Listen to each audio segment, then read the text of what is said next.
105. Son las 8:44, José La Luz. Bueno, gracias Julio. Feliz Navidad y feliz Año Nuevo para todos los dominicanos que ya nos estamos acercando. Este es el último viernes de 2019. Sí, señor. El último viernes de este año. Yo me levanté creyendo que hoy era miércoles. No, hoy es viernes. Y Viernes y marrón se llamaría. sí, así es un viernes accidentado porque por el tema de la forma como nosotros celebramos la Navidad. Yo sé que mucha gente se resiste a los cambios, pero la semana pasada, el lunes fue que lo planteé, que nosotros debemos ajustar las Navidades para poder disfrutarla más. Ahora mismo la economía está resentida durante toda la semana. Está resentida porque se siente en las calles que no hay el mismo dinamismo. Pero vamos a nuestra agenda, que la voy a proponer de inmediato.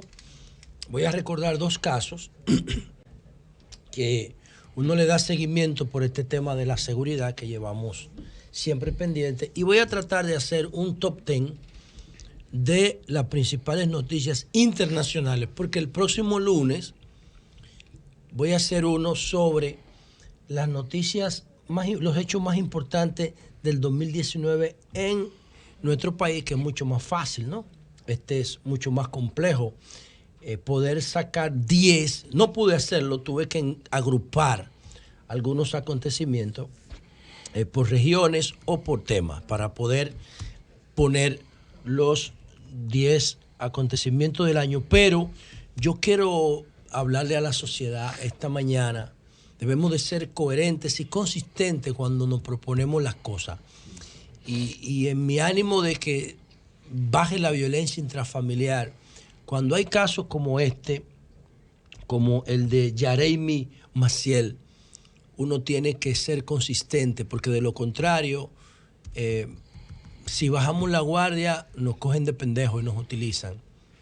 Y el caso de Yareimi es una expresión de que cuando nos descuidamos, la sociedad, cuando nos descuidamos como sociedad, nos cogen de pendejos. No hay ninguna razón que explique que no sea la maldita corrupción y el tráfico de influencia, porque a 2 años del asesinato se cumplió el día el 18 de diciembre, del año 2017, a menos de 300 metros de aquí de la emisora, en La Yuca. Yareimi Frías fue ahorcada por su expareja, por Alexander Sánchez, en el barrio de La Yuca. Vivían en un pequeño callejoncito que está aquí, cerca de la emisora, y entonces ella vivía con su familia en un segundo piso y se metió con ese muchacho siendo menor. Se mudaron a una casa como a 20 metros de la casa familiar de Yareimi y él subió el radio a todo lo que da para poder ahorcarla. Yo fui, conversé con todos los familiares. Soy una familia del PRM. Ellos me dijeron que los abogados son del PRM. Creo que está Yayo, que deberíamos tratar de conversar con él. Yo le dije que yo no fui ahí como político, porque ya yo había ganado las elecciones y porque no había política, ambiente político, sino que yo era un preocupado por el tema de la violencia intrafamiliar. Y ellos me dieron como 1 hora de testimonio y me dijeron que el muchacho, Alexander, subía comentarios a su muro de Facebook burlándose de la muerte de Yareimi, que el papá de él tenía influencia, que sé yo qué, que era abogado, que esto, que lo otro. En resumen, hace 2 años que mataron a Yareimi y nadie sabe, porque Yareimi es pobre como Carla. Como Carla, si Yareimi fuera de una familia importante, ese tipo estuviera preso. Pero como aquí no se respeta lo que dice la Constitución, que todos debemos ser iguales ante la ley, 2 años después, Yareimi no aparece. No aparece. Los otros días, hace como 3 meses, Santiago Matías Salofó, que ofreció 200,000 pesos para alguien que ayudara a encontrar el responsable de la muerte. Ni así. Yo lo puedo mantener eso que dice Santiago. Es más, podemos dar 300,000 entre los dos. Pero si la población, si las autoridades hubiesen tenido una política coherente para prevenir la violencia intrafamiliar, el responsable de esa muerte estuviera haciéndole frente a la justicia hoy. Pero no, porque la norma, el derecho se dobla cuando llega el tráfico de influencia. Por eso la muerte de Yaremi está en la impunidad. Y otro caso que no merece mayor comentario, sino solo recordarlo.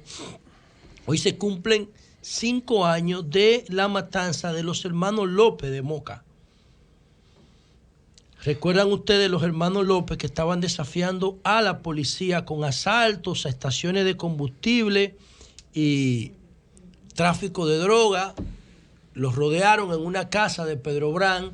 Ojalá que este super equipo de producción pueda poner la imagen de los hermanos López. Si quieren se la envío, yo la tengo aquí, para que ustedes vean, recuerden ese acontecimiento que se produjo un día como hoy, 27 de diciembre, pero del año 2014, en una casita de Pedro Brán.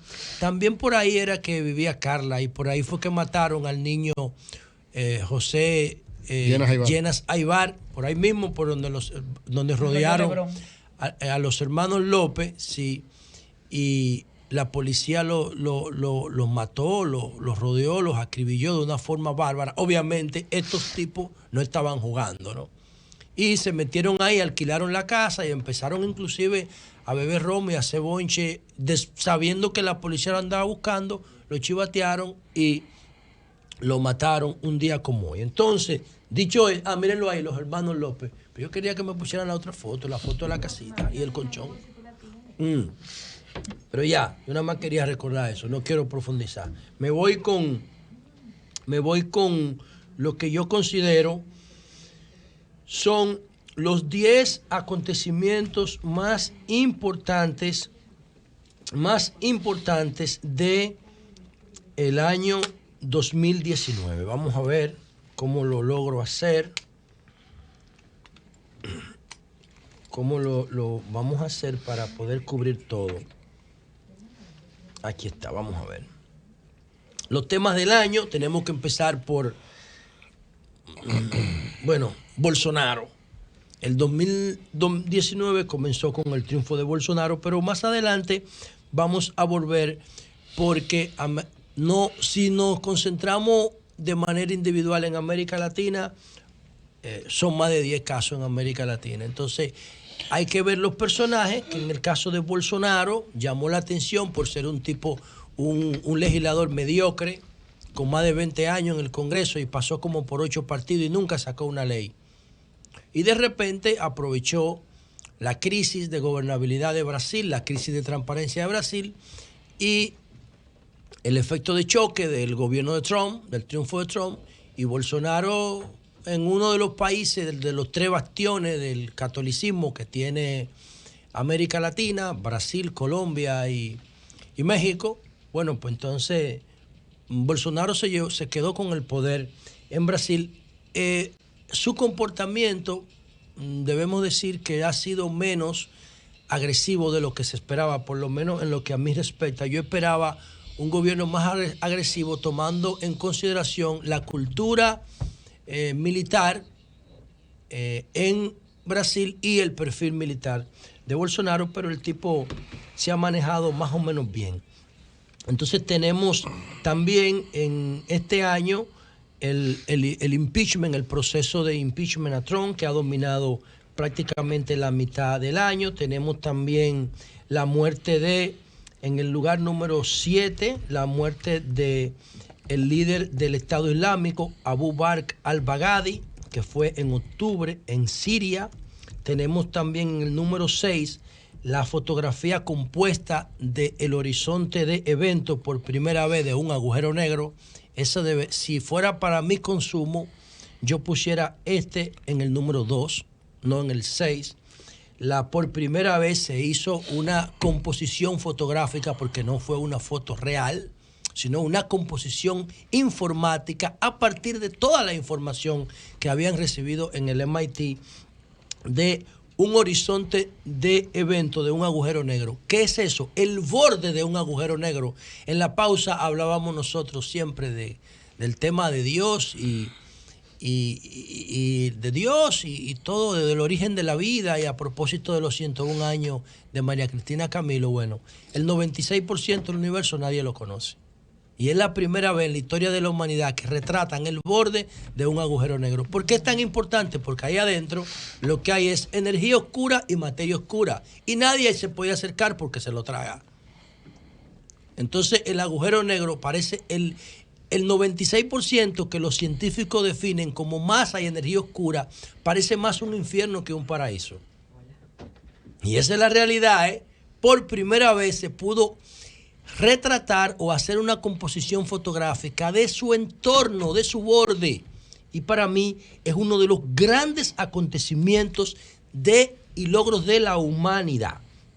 El número 5 es...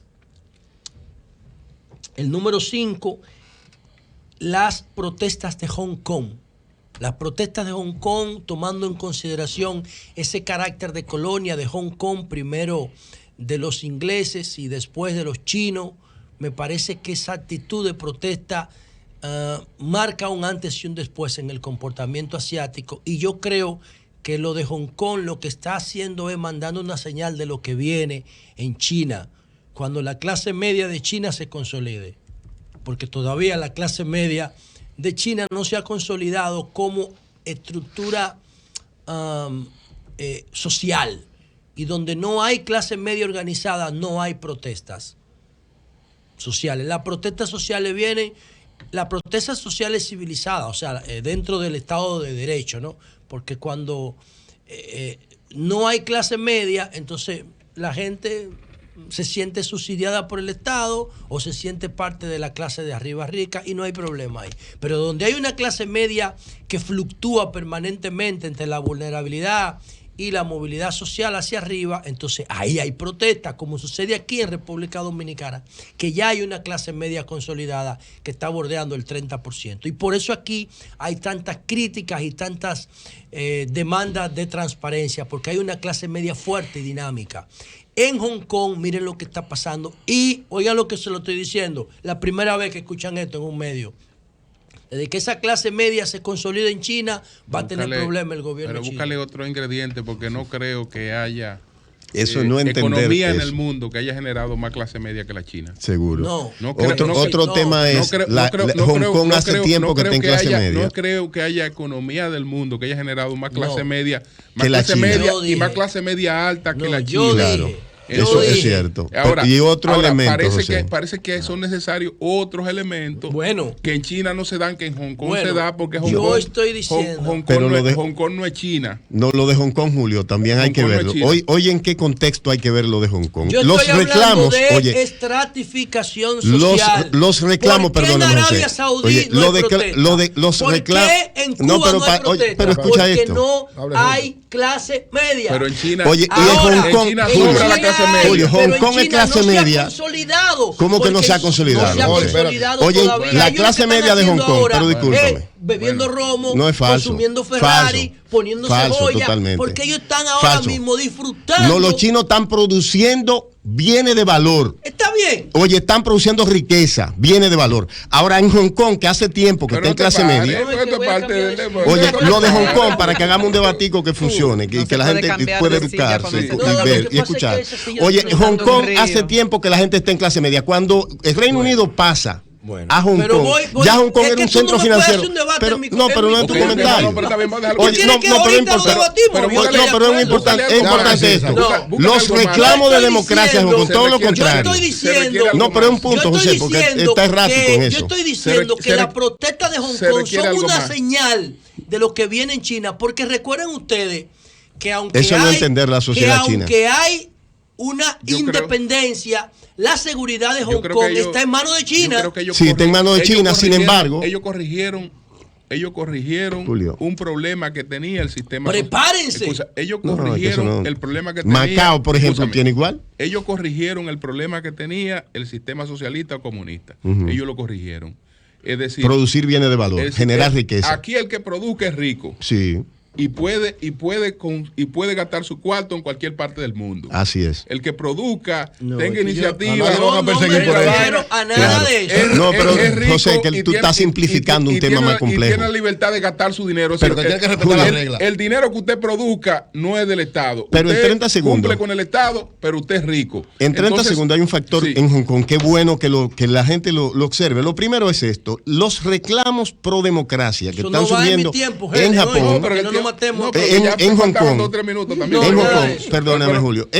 Lo que ellos están exigiendo no existía cuando era una colonia del Reino Unido. Sí, es decir, los reclamos que ellos están planteando. La elección del gobernante se cogía a partir de una terna que presentaba el Reino Unido. Que presentaba la corona. Voto universal ahora. Entonces ellos están pidiendo, lo que ellos están pidiendo, otra cosa. Hay algunos sectores, ¿por qué tal influencia del exterior? Y el conflicto, eso tiene que ver incluso con el conflicto entre Estados Unidos, con la guerra comercial. Sí. ¿Por qué? Porque el centro financiero de Hong Kong le permitía a China evadir las sanciones que pudieran venirle del conflicto político, del conflicto económico con Estados Unidos. Otro análisis sobre eso, yo insisto que lo que pasó en Hong Kong es una señal, un aviso de lo que viene en China con una clase media consolidada y que todavía la clase media china no se ha consolidado, está muy incipiente. Cuando empiece esa clase media a pensar políticamente, cuando empiecen a cobrar impuestos, ustedes verán. Es que en China les cobran impuestos. Ustedes verán. En China hay que pagar impuestos obligados. En China nadie se puede recortar en China del otro. Sigo con mis temas. En el puesto número 5 pongo a el incendio de la Catedral de Notre Dame en París. Creo que a mí no me interesa nada esa vaina, pero creo que el mundo entero se interesó por ese tema y por eso ya no lo toco más. En el número 4 yo pongo un acontecimiento deportivo mezclado, porque si lo pongo uno solo no me da el top 10. Por primera vez un colombiano Egan Bernal ganó el Tour de Francia 2019 y eso lo combino con el triunfo resonante de los Nacionales de Washington frente a los Astros de Houston en la Grande Liga. Creo que esa serie mundial va a tener un impacto de relanzamiento del béisbol por los próximos 5 o 6 años. Entonces, en el puesto número 3, yo pongo en el 3, pongo a Greta Thunberg y el tema del cambio climático. ¿Por qué digo y el tema del cambio climático? Greta Thunberg debe ser el personaje del año 2019. Sin duda, ya la revista Time la seleccionó así.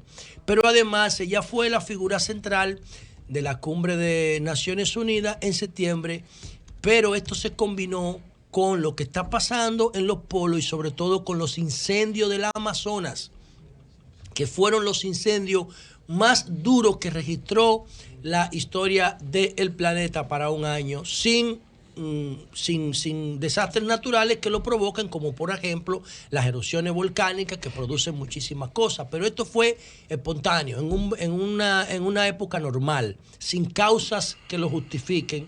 Los incendios del Amazonas y la irrupción de Greta Thunberg, que movilizó millones de personas en el mundo, creo que es la noticia internacional número 3. La noticia internacional número 2 es América Latina. Y por eso dije que empezaba con Bolsonaro, pero que tenía que volver a América Latina. ¿Por qué América Latina? Porque solamente América Latina daría un top 10. Entonces hay que agruparlo en América Latina.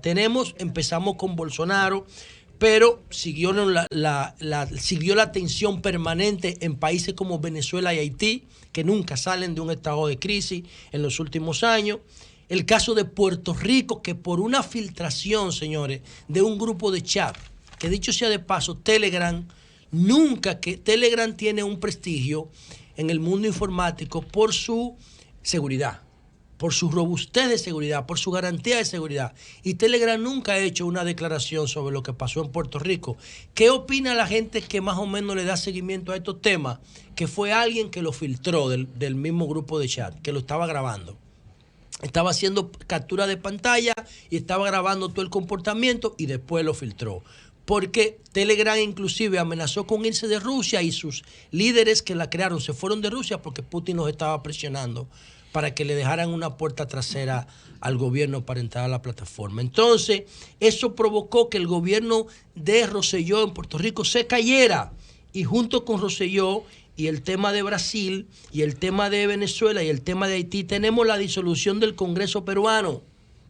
La disolución del Congreso peruano que se produjo a mediados de este año. Tenemos también las protestas paradigmáticas en Chile por la crisis del sistema de pensiones. Tenemos en Colombia, a los indignados de Colombia lo han escogido como personajes del año.